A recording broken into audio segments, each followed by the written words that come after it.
સુરત ભક્તિ અને વિકાસના સંગમનું સાક્ષી બન્યું છે। રાજ્યના ગૃહ રાજ્યમંત્રી હર્ષ સંઘવી સુરતના સુપ્રસિદ્ધ અંબિકા નિકેતન મંદિરે શીશ ઝુકાવ્યું હતું, તો બીજી તરફ સુરત પોલીસ પરિવાર માટે તૈયાર થયેલા અત્યાધુનિક આવાસનું પણ લોકાર્પણ કર્યું હતું। સૌપ્રથમ વાત કરીએ સુરતના શ્રદ્ધા કેન્દ્રની। સુરતની શાન અને ભક્તિની આસ્થાનું કેન્દ્ર એવા અંબિકા નિકેતન મંદિરે આજે હર્ષ સંઘવી દર્શનાર્થે પહોંચ્યા હતા। માતાજીની આરતી અને પૂજા અર્ચના કરી તેમણે રાજ્યની સુખાકારી માટે પ્રાર્થના કરી હતી।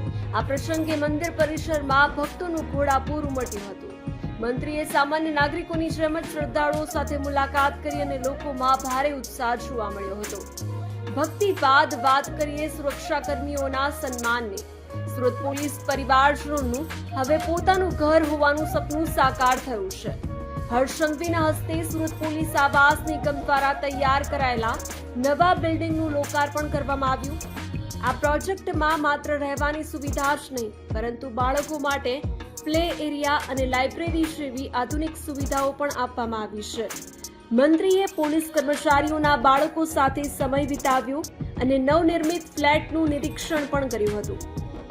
આમ સુરતમાં આધ્યાત્મિકતા અને વહીવટી પારદર્શિતા બંનેના દર્શન થયા। પોલીસ પરિવારમાં ખુશીનો માહોલ છે, તો મા અંબાના આશીર્વાદથી સુરતની જનતામાં પણ ભક્તિનો સંચાર થયો છે। આવા જ તાજા સમાચાર માટે જોતા રહો ગુજરાત સુરક્ષિત।